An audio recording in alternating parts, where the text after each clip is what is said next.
Olá, hoje a gente vai mergulhar num assunto bem sério e muitas vezes silencioso. É sobre um tipo de ferida que não sangra, não deixa hematoma, mas que pode ser, nossa, devastadora.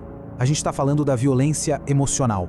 Um abuso que vai minando a pessoa por dentro, sabe? Corroendo a identidade, a saúde. Vamos entender isso melhor.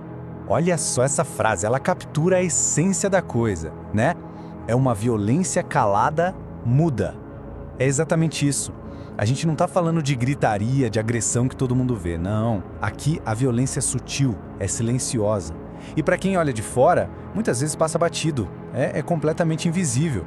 É aquele tipo de dor que acontece ali entre quatro paredes. E sabe como essa dinâmica se instala?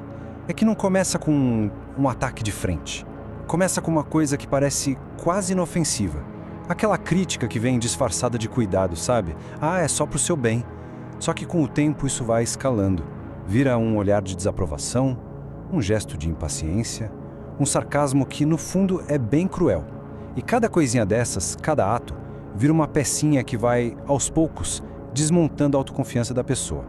Ok, agora a gente entra no coração da tática por trás dessa violência. É a distorção da realidade. É aqui que a pessoa começa a duvidar da própria sanidade, da própria percepção. Essa tática tem um nome, é o famoso gaslighting. E ela se apoia num tipo de comunicação muito, mas muito específico. Bem, o motor por trás do gaslighting é o que as fontes que a gente analisou chamam de comunicação perversa. O nome já diz tudo, né? O objetivo aqui, veja bem, não é conversar para resolver um problema, não. O objetivo é desestabilizar. É deixar a outra pessoa num estado de ansiedade, de confusão o tempo todo. Porque, claro, alguém confuso e ansioso é muito mais fácil de controlar. E como é que isso acontece no dia a dia? Pensa nessas ferramentas aqui. Primeiro, o sarcasmo. Aquela brincadeirinha cruel que, se a pessoa reclama, a resposta é sempre: nossa, mas é só uma brincadeira? Não tem senso de humor? Depois, a desqualificação. É fazer o outro se sentir burro, incapaz.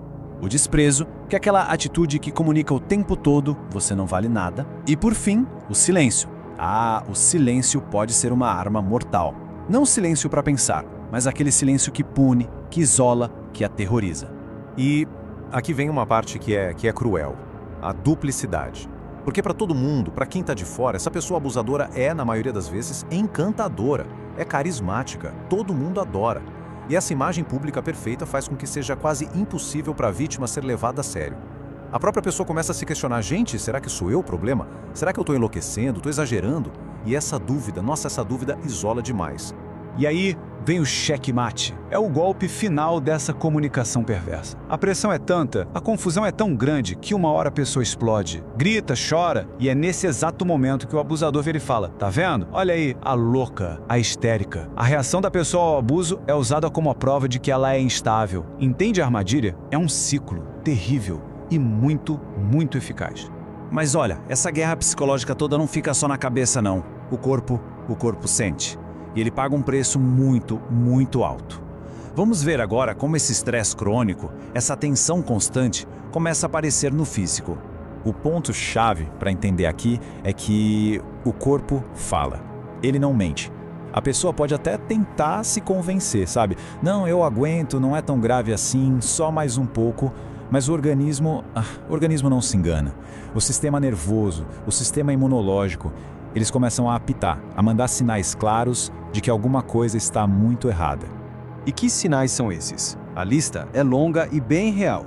Dores de cabeça constantes, dores nas costas, problemas de estômago, de intestino que nunca sararam, infecções que voltam o tempo todo, desajustes hormonais, problemas para dormir, para comer, queda de cabelo, uma fadiga que não passa nunca.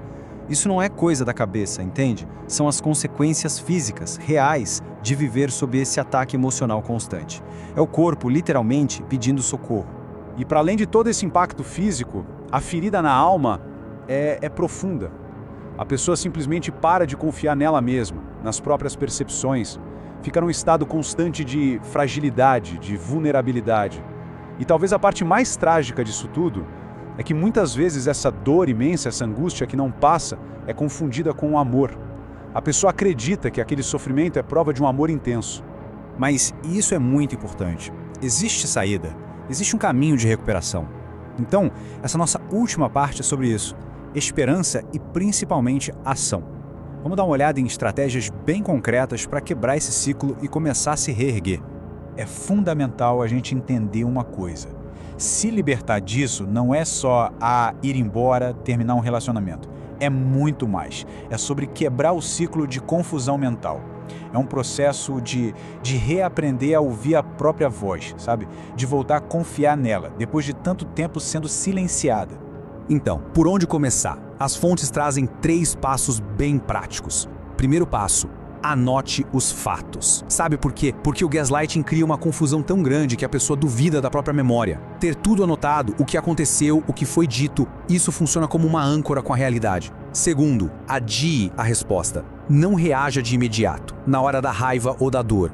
Crie um tempo, respire. Isso quebra o ciclo de reação e dá espaço para a razão entrar em cena. E terceiro, que talvez seja o mais importante de todos, encontre apoio. Converse com amigos, procure grupos, perceber que essa dor é real, que não é frescura, e que outras pessoas entendem o que estás passando, isso tem uma força gigantesca. E essa frase, olha que interessante, ela traz uma perspectiva bem importante. Recuperar-se trata-se de fugir do lugar da dor emocional nos vínculos. O foco é sair desse lugar da dor. Para algumas pessoas isso vai significar sim o fim da relação, para outras pode ser uma redefinição total de como esse vínculo funciona. O objetivo final é um só: escapar daquela dinâmica de sofrimento. E isso tudo nos leva a uma reflexão final, né? A recuperação começa com essa decisão de não querer mais ficar nesse lugar de dor. Então a pergunta que fica para cada um pensar consigo mesmo é: qual poderia ser o primeiro passo, por menor que seja, para começar a reencontrar a própria voz, para voltar a confiar nela? Fica aí a reflexão. Obrigado por acompanharem.